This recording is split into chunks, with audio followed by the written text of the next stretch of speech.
My name is Sebastian Stark. I'm a PhD student at the University of Edinburgh and AI scientist at EA, and I'm very happy to present you my research story on character animation. Creating character movements for AAA games is challenging, and achieving production-ready quality is not straightforward.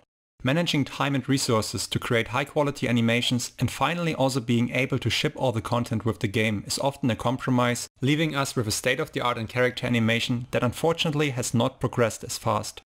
So the question was, can AI help us to advance the state-of-the-art in character animation? And we all have seen a great example for biped locomotion in 2017.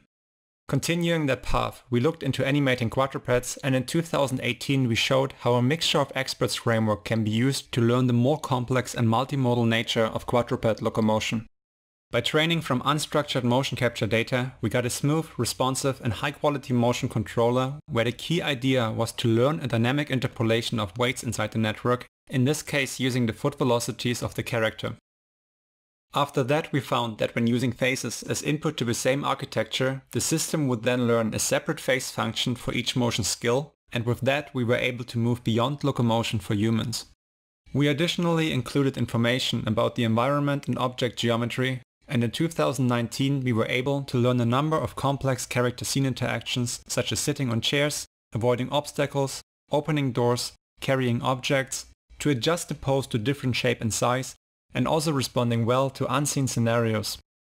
However, a remaining key limitation was that defining global faces can be tough or sometimes strictly not possible. So this year at SIGGRAPH 2020 we are introducing the concept of local motion faces and to instead align character movements at bone level in an asynchronous manner. And suddenly we can extract a face space from complex and unstructured motion data without any manual labeling. Now this enabled us to learn various dynamic, fast-paced and quickly changing movements including ball dribbling, professional ball maneuvers, as well as stealing, shooting and catching from a single model. But the best thing was that this concept and architecture also worked for all previous examples. And with that, the story was complete.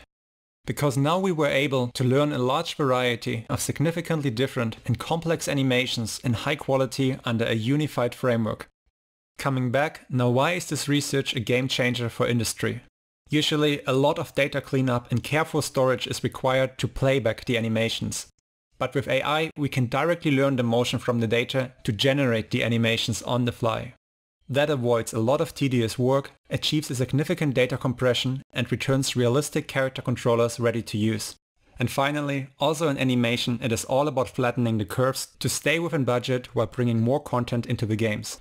Thank you.